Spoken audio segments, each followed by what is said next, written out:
Hello everybody, it's Kat here and welcome back to my channel. Today we are doing another speed build.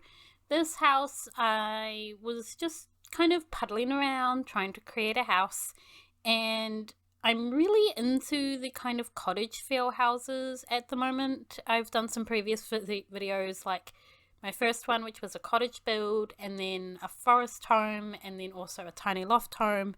And they've kind of all got the same aesthetic, and this one kind of follows suit. I really like the country vibe, the middle of the woods sort of vibe. And this one I just wanted something really small, really quaint, but very kind of almost like fairy book style, I suppose. I was kind of going after something that really screamed cottage, I guess. The vibe for this house was very quaint, something very single home, very small. I wanted to keep it quite simple inside as well, and this house kind of gave me a great opportunity to put some flower boxes on it. It kind of fitted the aesthetic really well, and I love using the flower boxes. I think it's really cute. I also got a chance to use one of those weird little roof on top of the door kind of things. I've never actually used one of them before, and it just suited the style of this house so well, and it was just really cute, and I had to put it in there. In this one, I am showing you the landscaping. It's something that I've kind of started to do. I don't often like recording landscaping because it takes me absolutely forever to do, but I think it's quite a cool thing to actually show. I don't think a lot of people show landscaping, and for me personally, I've struggled with landscaping quite a bit. So I thought, why not show what I've kind of done for landscaping and maybe give some of you other simmers out there some ideas for your landscaping in your houses as well. I generally get the inspiration for my landscaping from just browsing the gallery or just looking at houses while I'm driving around my city and just seeing what other people have done as well. But also just kind of playing around with the different plants that they've got in the Sims as well and just seeing what's around. I did spend quite a lot of time landscaping this, but I really had a good idea in my head, I suppose, of what I wanted for the landscaping. I wanted to play around with the rocks a little bit. I don't often do rocks in my garden. I've seen a lot of other simmers use rocks in the garden, and it's something that, yeah, I just wanted to kind of play around with and experiment a little bit more. The rocks that come in the Sims are really big though. They really are quite large for me, I guess, in my opinion.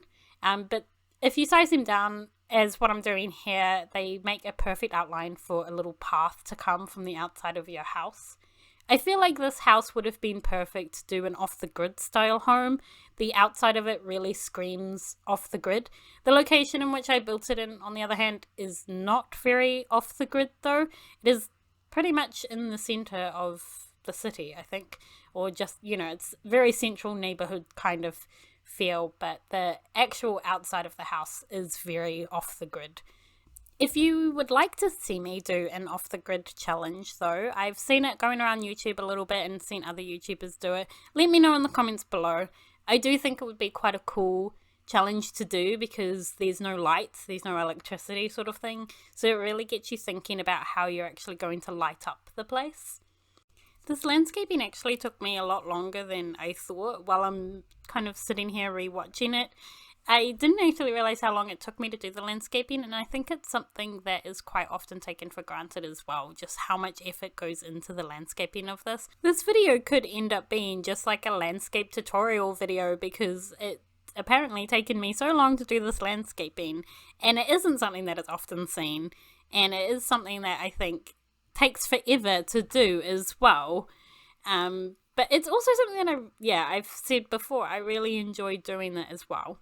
So we're finally on in the inside of the house, and I wanted to keep this quite an open plan living. I thought with this style of house you wouldn't really have too many closed off walls, but it wasn't a house like my tiny loft house in the video before that I wanted the bedroom to be open living as well.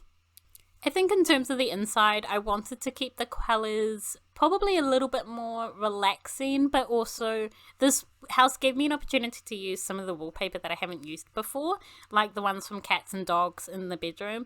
I think it's a really nifty wallpaper. I just feel like it's the kind of wallpaper that you need a certain style home to actually, I don't know, use correctly, I suppose would be the right word to say. For the kitchen, I did want it quite a small little quaint kitchen. I really like using the white cabinets. I think they look really nice, and just having that little nook in the side of the house to be able to fit the kitchen in, I thought was really cute. But I did have a little bit of trouble with the fridge, just kind of deciding if I wanted the fridge to be on the side or at the back. Also, being out the back, it just adds to the practicality of the kitchen as well. It is very small. It wouldn't be really a house that you'd have for more than one person probably, because there's only really one bench space. I am still waiting for the day that EA make the rubbish bins that go into the counters though. For the dining room, I really wanted to use a round dining table. I have this slight obsession, I think, at the moment with the look of a round dining table. I feel like it looks really like communal. It really brings in like a family vibe. And I really like the chairs from Cats and Dogs, that kind of, those cane ones there. They kind of really just add to that aesthetic as well. It has become a common trend in a few of my builds recently, actually, that I seem to be a little bit bad at planning open plan livings, and the fact that I don't leave a lot of room for the living room. I feel like this is something that I probably have to do a little bit of research in terms of like house plans in real life and everything, because having the front door open up into the lounge is nice and all, but it is a little bit weird. But just having that little space for the lounge and then a bookcase and having the dining room right there, I just love the way that that kind of brought it all together to make that living room area open living, but also really cozy and quaint as well. And just somewhere where you'd really want to live. For the bathroom, I just wanted to keep this really simple.